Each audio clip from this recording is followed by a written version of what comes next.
look my grass. Na wengine tunaanza usiku wa manane.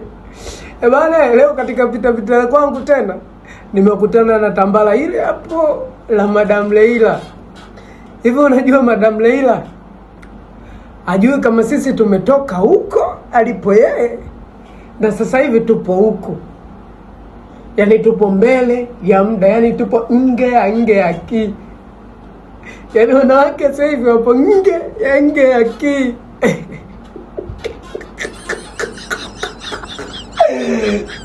Usicheke, atuchie zambi. Usicheke. Mtu msikilize Madam Leila. Lakini mimi nawashauri mabinti kuokoa muda na moyo wako kupasuka. Chaguliwa tu mume, inasaidia sana kupoteza wakati.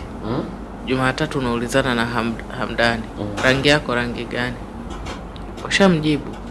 Wiki ijayo Jumanne unaulizana na Yusuf, unapenda bakuli au sahani? Wiki ijayo unaulizana na Muhammad, unapenda kuogelea au kuendesha magari? Kuna mmoja alimuuliza, mimi na wewe ni nani? Mimi ni nani kwako?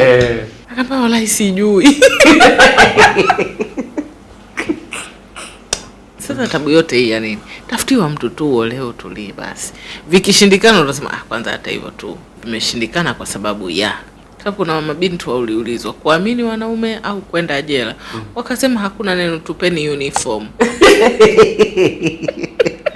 Kwa mwende jela. Hiyo ni nafuu zaidi kuliko kuanza kuelewa wanaume. Hawaeleweki, ni tabu. Kwa bora uletewe. Maana jamaa wataangalia mtu anayeendana na Leila huyu. Ni mvivu. Kwa hiyo tumtafute mwanaume atakayemuelewa. Leila huyu ni mtu wa safari. Tutafutie mtu ambaye naye atamsikia, atamuelewa. Kwa hiyo jamaa watakutafutia mtu anayeendana na wewe. Kwa mimi nashauri. Hivi kumbe wanazingatia hiyo? Wao wanaangalia. Fulani na fulani wanaendana kwa staili hii. Kwa hiyo tuwaunganishe.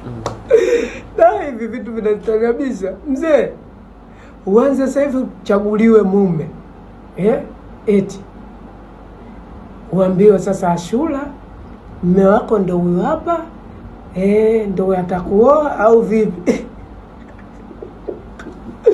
Mzee, mwanaume hata baskeli hana. Uogopi? Hata baskeli hana. Alafu future yenyewe hana. Bana, Madam Ashura, sisi watoto wa 2000 sisi tumekataa. Sisi sasa hivi tuna